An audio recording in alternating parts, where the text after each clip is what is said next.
Hello everyone! Welcome to my vlog. My name is Mildred at kung ikaw ay bago sa channel ko, ako ay domestic helper dito sa Hong Kong.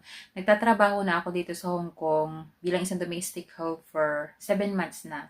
And then gusto ko lang i-share sa inyo yung experience ko dito and uh, gusto ko din i-share sa inyo yung mga nangyayari dito sa Hong Kong at yung mga na-realize ko about dito sa Hong Kong. Simula nung mangyari ang sunog dito sa Hong Kong, na-realize ko na napakaswerte ko kahit na yung amo ko ay Korea.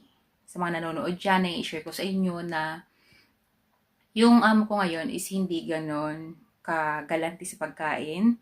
And yun yung sinasabi ko na parang pinagsisisihan ko na kung bakit siya yung naging amo ko kasi nga Korea sa pagkain. Alam natin yan yung Korea. Hindi natin kailangan sabihin na Korea food. Ayan. So, na-realize ko na nagpapasalamat ako dahil dito ako napunta sa ganitong amo. Nakatira yung amo ko sa probinsya. Kung sa atin sa Pilipinas, yung tinitirahan nila is sa probinsya and then merong subdivision. Hindi sila nakatira sa isang high-rise building, yung mga sobrang tataas na building. And sobrang tahimik dito, sobrang peaceful kasi nga nasa probinsya. So, yung nangyari yung malagim na sunog dito sa Hong Kong, nangyari yon sa matataas na building. And ang dami ko na-realize kasi, alam niyo ba, nakakalungkot isipin na merong mga Pilipino or mga domestic helper ang nasunog doon. Hindi sila nakalabas ng buhay doon sa building na nasusunog. Kasi nga mataas yung building, hindi ka basta-basta makakababa. Kung tatalong ka, patay ka din. So, yun. So, doon sa balita, maraming mga domestic helper na nasunog, especially mga Indonesia. So, na-realize ko na dapat magpasalamat pa rin ako sa Panginoon dahil kahit yung amo ko ay Cory Aquino, dito ako napunta. Paano kung na-realize ko na paano kung ibinigay sa akin ni Lord na amo is sobrang galanti sa pagkain and then sobrang bait and then what if doon ako napunta sa building na yun? What if yung naging amo ko is sobrang bait, sobrang galante, ganyan, and then doon sila nakatira sa building na nasunog na yun? So, 'di ba? Kung iisipin mo, hindi ni Lord sa'yo ibibigay yung isang bagay na hindi para sa'yo. Kung para sa ito, para sa ito. Kasi minsan, naisip ko, naiinggit talaga ako dun sa mga domestic helper na mga nakakasalamuha ko kapag day off. Syempre, tayong mga Pilipino kapag nagday off, alam naman natin yan, nakwentuhan tayo na, ay, yung amo ko ganito, sobrang bait, ganyan, napakagalante, ganyan, ganito, ganyan. So, ako naiinggit talaga ako kasi napakaiba ko sa kanila.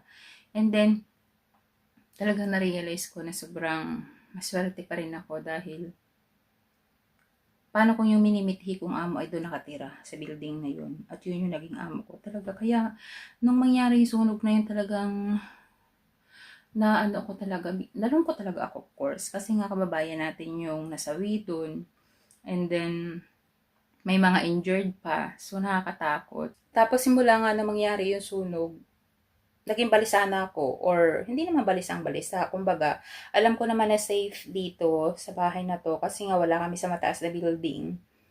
Medyo naging alerto pa rin ako na what if may sunog, saan ba ako dapat dadaan, saan ba ako susuot or saan ba ako dapat i-exit kasi wala naman kami sa building. So, inalam ko kung saan ako pwedeng lumusot just in case na mayroong sunog. O, yung napansin ko naman dito sa bahay ng amo ko is, hindi nga siya kagaya sa matataas na building na yung mga bintana nila may mga rehas na bakal na hindi ka basta-basta makakalabas kasi nga may mga rehas na bakal.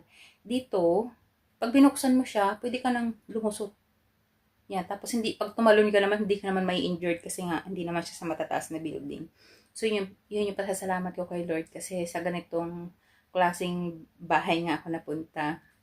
Hindi man ako swerte sa amo, at least masasabi kong swerte pa rin naman ako kumpara sa kanila pagdating sa iba-iba kasi ng amo dito guys eh. Swerte sila sa ibang bagay and then swerte naman ako sa ibang bagay. Ganun, hindi mo talaga masasabing pare-pareho ang mga amo kasi napakaswerte ko sa ibang bagay kasi ako dito sa ibang amo, hindi ka pwedeng basta magpapanjing-panjing lang. Kasi dito guys, sa Hong Kong, sobrang liliit ng bahay. And then, merong mga amo na hindi ka nila hahayaan na basta ka nakaupo ka na lang kapag wala kang ginagawa. Maghahanap at maghahanap ka ng paraan kung ano ba yung pwede mo pang gawin, kung ano yung lilinisin.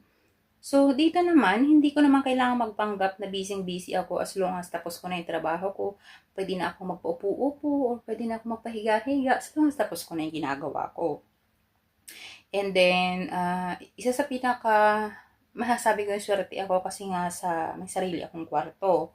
Once na pumasok na ako sa kwarto ko, hindi na nila ako kakatukin. Kunwari, magtitimpla ng kape or kunwari, magluluto ng instant noodles, ganyan. Hindi na sila ganun. And then, natatapos yung trabaho ko mula 8 to 9, ayan. 8 to 9 or 9 something, yun, papasok na ako sa kwarto ko kasi nga, tapos na ako sa trabaho ko, nakakain na, hugas na ako, and then, asikasa ko na rin yung mga alaga ko kasi alaga ko bata. Yun, masasabi kong swerte ako dun sa bagay na yun. And then, yun nga, yung paggamit ng washing machine.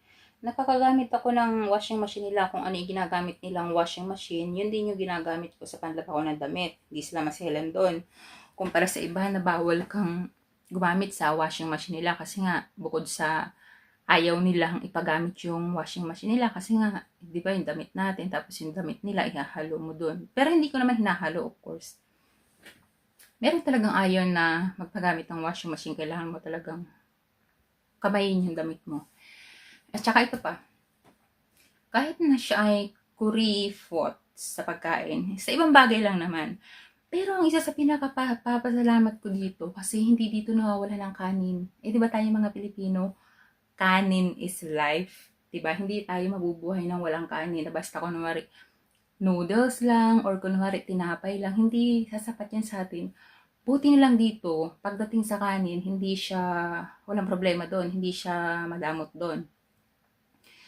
Umaga, tanghali, hapon, may kanin dito guys. Hindi nawawala ng kanin ang kaldero dito kasi doon din sila nasanay na kailangan may kanin ang kaldero. So, once na wala ng kanin, magsasaing na ako. So, makakadiskarte na ako kung paano ako kakain. Basta yun, yung mga na-realize ko na sobrang swerte ko pa rin kahit na medyo kuripot yung aking amo is sobrang swerte ko naman sa ibang bagay. Tapos yun, and then na-realize ko na siguro na-realize din ng maraming mga domestic helper dito na just in case na magkaroon ng sunog sa bahay nila, dapat alam nila kung saan sila i-exit. Ayan, tsaka dapat alerto and then magdasal, syempre, na sana layo tayo sa kapahamakan kasi hindi natin alam kung kailan mangyayari yung aksidente.